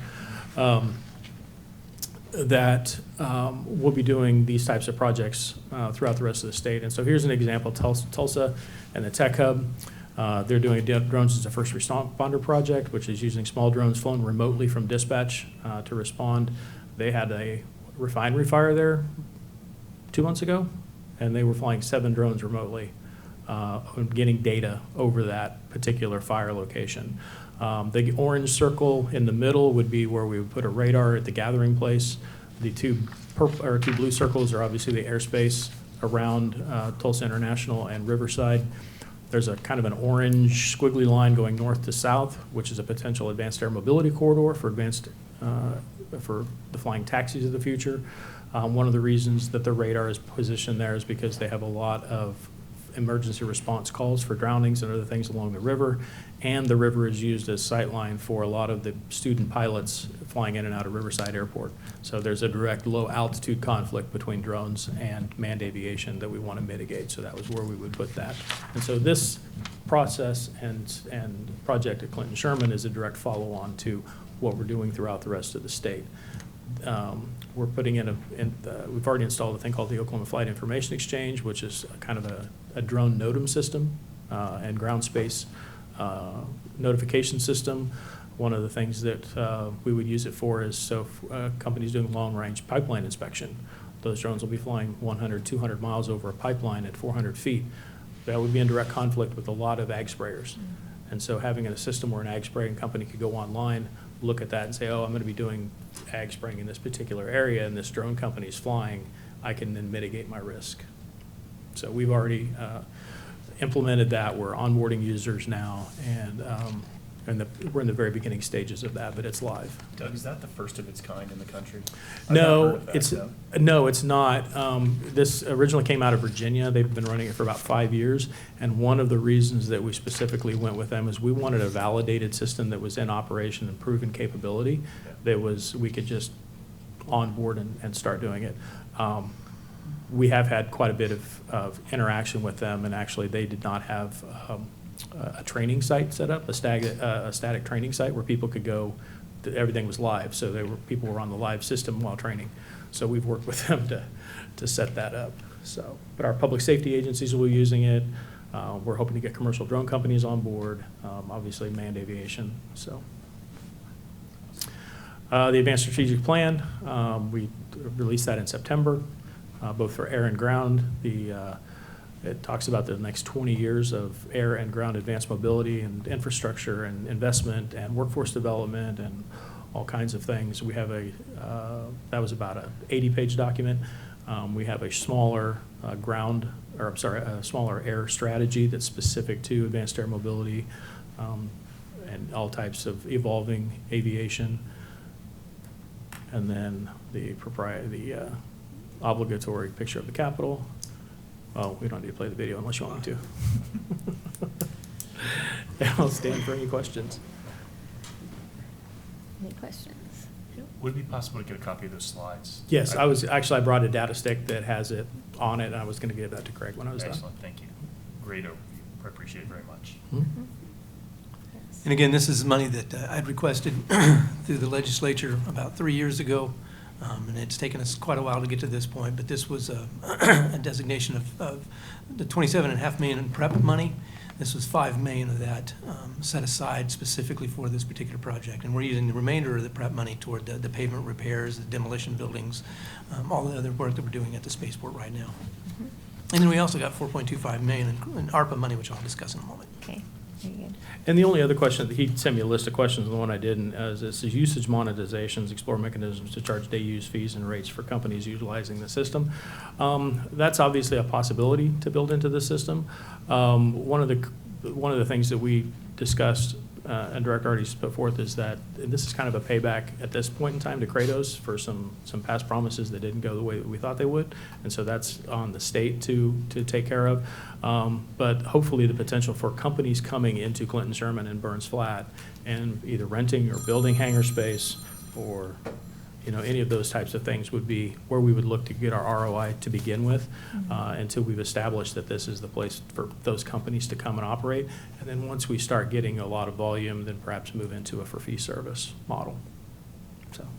So at this point, do you just not roll it into whatever price that if a company's going to come in and do some flight testing, that it would just be included in whatever the costs are? In the short term, if they want to come and do testing, Yeah. we'll work with them to work out the validation of what the FAA's requirements are and their concept of operations, and then put them in there with the idea that they're going to be spending money at Burns Flat and Clinton Sherman, because we're going to sustain, especially beyond the $5 million. We've been authorized at the moment up to $2 million in a revolving fund for UAS and AM infrastructure, and that's obviously ODAA's. That's our ball, right? That's what we do. We all aviation aerospace infrastructure across the state. So once the $5 million in prep funds have been used up, then that will end up coming out of our budget for those continuation costs 5, 10, 15, 20 years down the road, and whatever other allocations we can get from the legislature. Okay. So we don't need any action on this item. This is informational. Okay. Correct. Excellent. Thank All right. you. Any other questions? Thank you so much. Appreciate it. Thank you, Doug. I have the most knowledgeable board. Try to make a lot of information available to you. Thank you. All right, so now I believe we're ready for item number 6. We'll go back to item number 6. So, Director's report, following a recommendation, or after the November meeting, there was a number of action items that I was asked to task to respond to. You have a hard copy in front of you. JW put together this Excel sheet. I believe we've addressed the issues that were raised as far as the action items in there, certainly verifying the space corridor usage, estimate for fence repair, runway apron repair, self-service avgas, enhanced security study, that'll be coming up. That's one of the agenda items for today. Refining the inland study scope, that was an action item today. Vigilant Aerospace UAS project, that was an action item today. Restructure of the director's report. Hopefully this is working. We'll continue to do so. I'll continue to make enhancements or revisions as necessary. The 5-year strat plan has been distributed. Compliance of how the board meets. The treasurer's bond requirement has been addressed. Kim confirmed that OSIDA does have coverage for its board members. Annual audit obligations. State auditor and inspector's office confirms that our audits meet the state requirements, especially if we do them each year. Our council recommends that we do annual audits. Bailey, do you want to add anything to that? The statute requires it. Yes. Yeah, and the audit that OSIDA just had was a operational audit, and so moving forward, Craig has asked the auditor and inspector to as well do a financial audit so that we are covered and we don't have to do a separate kind of audit. So, and to do them each year. Excellent. And those costs will be on us. Annual reporting requirements.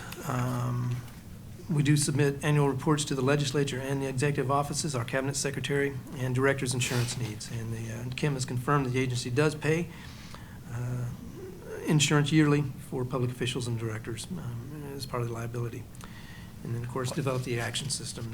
On the annual report requirement, the statute has a requirement for the board to submit an annual report, not just for the director, the executive director. So I think we need to take a look at how we do that, whether that's 2 separate reports, is it one, and then it's approved by the board. So moving forward, I think we need to look at that closely. So that's one area I don't think the action item's closed yet. The others, I would agree, I think we've covered them. Senator Schultz, if you in your experience in the legislature, do you want to pipe in on that, or? Not if it deals with the state auditor's office. Understand. You don't want to, I can't say on public record. Roger that. Budget legislative update. I did make a request to the legislature, increasing our base lane appropriation to 1.1 million. I'm also asked for 2.9 million for box hangar completion. That's, we expect to have a little bit of money left over from prep. We've already working with Garver Engineering on designing a taxiway and some box hangars for some tenants that we know will come here if we have them, and also to address the needs for Kratos, and then for the new company that we expect to announce very soon. They're going to have some specifics on what they're needing in their hangar space. So the 2.9 million is to hopefully to prop up what we expect to have left over in prep money at the end of the runway projects and all the other projects that we have.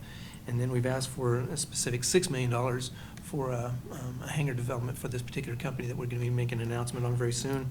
And then I also asked for 25 million for space side infrastructure development fund. This is funding that kind of what we did with the prep money. I had some ideas and some things that we generally wanted to accomplish. The infrastructure development fund comes from discussions with our existing tenants and some others about what and what the Artemis Group has brought to us about what some companies would look for and what would be helpful for them to be able to make a decision on Oklahoma. Our funding comes from the legislature between May and June, or February and June. If a decision or a company comes to us in August or in July or June 1st and says, hey, we'd come there if you had something like this in place, we would have to wait until the following year. Having a fund like this, and this is something that is not unusual on large airports and airports similar to us, to be able to have funds that they can draw from, to be able to get projects shovel-ready for when they do, maybe we can do some engineering work or some of the things along those lines to be able to quickly respond to those. So that was the request that I made to the legislature, to the Senate budget hearing this morning. And Senator Woods is now the chair of our committee. Darrell Weaver is the vice chair of that committee, and there's 2 new faces on it, and then there's some others on there that I was able to present to you this morning. And then media and public events. Certainly part of our mission is to go and explain what the spaceport does and what we're doing. I've been able to, I think I've shared with the board, certainly coverage in the local newspapers, Rotary clubs and other civic clubs. Director Lyman actually got to come and hear me, had to sit and hear me speak, but he got a free lunch out of the deal, so it wasn't too painful for him. But I did go speak to the downtown Oklahoma City Rotary, which is the 3rd largest Rotary in the world. And there was probably at least about 100 people there, you think, General? I'd say, yeah. Yeah, at least 100. So, and then of course the link's still live if you want to endure that. And so I sent that in the director's report. Not long after that, we got a request from a reporter with the Wall Street Journal. I called Bailey Siegfried in on that call. We had a good 30-minute discussion with Rashawn Fernandez, and this is the subsequent article. This is on the business and finance page, top of the fold. So this was published on January 6th. Later that day, I get a call from a company that had read the article and wanted to discuss capabilities of the spaceport. They are, I brought Gabe in on that conversation because they've got long-term plans, but their short-term plans are something that would fit into our spaceport and our airport area. So we're going to continue discussions with them. So that's the benefit of these. I've gotten a number of calls following the Rotary presentation that have been beneficial as well, of people just like, hey, tell me what some of the more of the capabilities. So all of this goes to help kind of shine a light on what we're doing and what we're capable of doing. And that, I'll take the opportunity to conclude my director's report Great. and move on to the next item. Thank you very much. All right, item number 12, discussion and possible action regarding the statement of work from OMES to incorporate. Could I ask one question? Yes, before we oh, jump yes, in? I'm so sorry. On the budget process, Greg, when is the budget request due from you to the legislature? October 1. October 1. So was the 25 million, et cetera, all put together in that budget request? Yes. It was. Does the board ever look at that? Historically, they've not. Okay, that surprises me. Okay, we'll talk about that offline. with the Yeah, board. I can explain a little bit, and I know Senator Schultz will probably want to weigh in on this as well. This is, and we can discuss it. And I told you I'd discuss this after the meeting today, and I can kind of give you some insight into what our agency and other agencies do on that. Yeah, thank you. Some familiarization with the state process would be helpful. Absolutely. For me. All right, any Sorry. other questions? No, thank you for asking. Mhm. All right, moving on now. So that we can get OSIDA incorporated into the secured statewide network. So that's our next item on number 12. So this is further attempts to increase the security at the spaceport. Our tenants have asked for it. Future tenants are going to ask for it. We're to the point now that we've grown to the point that we need to start looking at ways to secure our facilities. Some of the tenants are able to do it on their own, but to have something on the secure perimeter to add additional security. This was the step one to be able to do that. So we had to be able to get onto the statewide Move for network. approval. Statewide approval. Concur. Get onto the statewide network. This was step one for it, and then the subsequent steps would be the next budget or next agenda item. So Yeah, I had the opportunity to sit in on a call with these folks. 2 phases. First, getting on the state IT network, where they now can support the infrastructure that supports the spaceport. It's a great step forward and puts the right experts from the state in support of OSIDA, so completely agree that's the way ahead.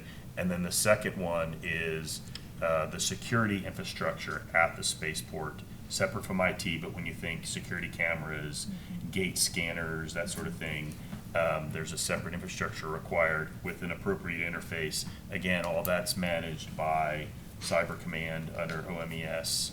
And so I definitely think both of those are the right way to go long-term for the spaceport. Thank you. So the ask for the first one is from the Office of OMES, the cybersecurity team. This is actually from to put us onto the statewide network. This is mostly a one-time fee. There's some additional costs that bumped it just over the $50,000 that the executive director has authority for. So the actual cost is $51,190.82 to get onto the statewide network, which sets up the steps and then the subsequent steps. All right. Joe, you have anything to Dr. Henry, add? I believe you. I did. That was the one I moved for approval. Okay. All right, so we have a motion and a second. Any other discussion? Okay, Kim, could you please call the vote? General Lyman, Yes. Mr. Schultz, Aye. Ms. Rolls, Aye. Dr. Henry. Yes. Thank you. And then item 13, I believe, is the second part of this that you were discussing, Yep. the security system piece. So is there more discussion that needs to occur here on this item, number 13? Move to approve. Second. Any other discussion? Okay, I'm Kim? sorry, who made the second? Was it you, Mr. Schultz? Yes. Thank you. Okay, General Lyman, Yes. Mr. Schultz? Aye. Ms. Rolls? Aye. And Dr. Henry? Yes. Thank you. Okay, item 14, I know we have a lot of business today. Discussion and possible action regarding PREP-funded second phase of necessary pavement rehabilitation and electrical upgrades project. All right, so this is, again, a long time coming. It's taken us a while to get the engineering in place. I don't know that everybody's familiar with the process, but what we've done is we've asked ODAA to be our agent on these issues. And when we started this process, we had some figures from the engineer at the time. ODA wanted to go and rebid the engineering contracts. So the one engineer of record that we had now expanded to four engineers of record, each with a different specialty. There's a purpose behind this. Engineering firms have specialties, and so now we have 4 engineering firms of record, but as a result, it's taken about another 10 months to be able to go through that process and then get to the engineering. So it's taken us a while to get to the actual projects, and we were able to turn one of the projects in November that the board approved. What happens is ODAA goes through the entire process of bidding the subcontractors and getting that on site. This board approved what ODAA approved at their October meeting back in November. And now we're queued up for the next phase of the project, which is the pavement and the electrical. The pavement portion of this project is is that? This one? What did I do with mine? 5.8 million. Yeah. Is that what you're looking for? Well, the entire portion of that is, yes, the entire portion, the pavement portion is $3,195,874. The electrical portion is $2,650,598 for a total of $5,846,400. Do we have an option if we don't pass this? No, sir. Then I move for approval. Okay, do we have a second? Second. Okay. Kim, could you please call the vote? Yes. General Lyman, Yes. Mr. Schultz? Aye. Ms. Rolls? Aye. Dr. Henry? Yes. Thank you. Moving on to item number 15. Discussion regarding the contract for services related to ARPA-funded water and wastewater projects. The total cost is $5.417 million. All right, so this is another one that's been a long time coming. This engineering firm, we received $4 million that I requested from the legislature. I ballparked some figures on what I thought it might cost to do some improvements and rehabs to our water system and to our wastewater system, and put a figure of $4 million in front of the legislature. They awarded us $4 million in ARPA funding for these particular projects. We were one of the first out of the box to get onto an engineering firm because I knew other state or other localities in the state would be pushing for this as well. So we contracted with Synergy. That has been our engineer of record on this. They've put together a scope of work. Unfortunately, they had one of their lead engineers pass away during the process, and so that's kind of stalled us a little bit. But now we had the scope of work. We bid the project to contractors in early November. I think the bid was dropped in October or November. November, I think it was, with an on-site meeting with contractors that were looking at the process. There was a number that showed up for that, but the engineer in OMES recognized that it looked like it was only going to be one that could get into the deadline of December 8th, I think it was at the time, and asked that we extend the bid opening until January 7th in order to get more bids, which more bids hopefully gives you better pricing and better capabilities. Some of the other bidders had said, we want to do this, but we just we can't do it in that particular time frame. So we extended it to January 7th. January 7th, the bids were opened. And you'll see that in front of you in packet number 15. Wind construction is the responsive bid and the wind bid at $2.873 million. And they provide their scope of work in this as well. So my request to the board today is to approve this such that we can move forward on this and start the project. So we're approving 2.8 or And- 5.4? Okay, okay, yeah, I'm sorry. Yeah, 2.8 was the winning bid, and that left us with just short of the 4 million total that we need to spend every bit of the ARPA money. There's no savings that we can put that into, so we use it or lose it. So we've opted, and we asked for bids to be taken also on alternates. And so the alternates are reflected on page 6 of the bid package, and you'll see alternate number 4, the ground domestic fire water storage tank. That is a $1.6 million addition. There's some repairs that need to be taken and made to that tank. It's the huge 1.9 million gallon tank that looks like it's huge. It's over by it's by our air traffic control tower. They did an inspection on it and determined that there's some infrastructure work that needs to take place inside that. And it's wise to do it now before we invest this kind of money and then have some kind of flaw or problem with our water tank later. So we opted to add the $1.6 million alternate number 4 to the bid.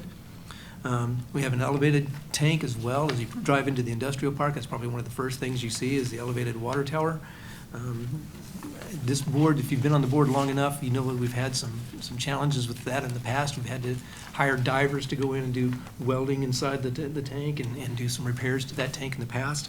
An engineering inspection revealed that there's still some challenges in there, and we want to rectify those before we invest the rest of the money into a project. So we also added alternate number 5 to that, and then alternate number 6. This is what I felt was probably one of the more important capabilities and aspects of this project, was to be able to put shut-off valves throughout the industrial park. As they're working on the water system, they can go and install these valves. We've asked for 3, 6, 11 valves to be installed. The pricing is there at $109,000. What this entails is it allows us, if there is a break or a situation in some part of the industrial park and water has to be shut off to that area, we can turn those shut-off valves to that area rather than shutting the water off as we do now for the entire industrial park, which includes the Western Tack and SWOTA and all the other neighbors in the area. So these 3 things total take us to the figure that you see on your agenda today. The 5.8, Yes. yes. 5.4. Oh, I'm sorry, I'm on the one, yeah, 5.4. I was So on the difference comes previous from where? agenda. You got four Prep- million prep, with, yeah, of yeah. ARPA, Exactly, prep, yeah, thanks. so the extra 1/4 coming out of prep. Yes, sir. And there's no problem getting this scope of work done in the timeline of the ARPA money. No, and they understand completely they've got to get this completed by January or December of 2026. Okay. And so it's a 12 to 15 month process once they pull the trigger on this. So if we approve, they got plenty of time, 2 years. Exactly. We expect this to be completed. Well, then let's just wait. I'm going to go on the long term on this and say completion. by December. Despite Director Henry's wishes, I will make a motion to approve the 5.417 bid for that work, scope of work. Second. Very good. Thank you. Kim, could you please call the vote? Yes, General Lyman, Aye. Mr. Schultz. Aye. Ms. Rolls. Aye. Dr. Henry. Yes. Perfect. Thank you. Okay. Item 16, look at us go. Let's see here. Craig is going to give us just an update of facilities. I'll be brief. I know I don't want to take any more of your time than you already have.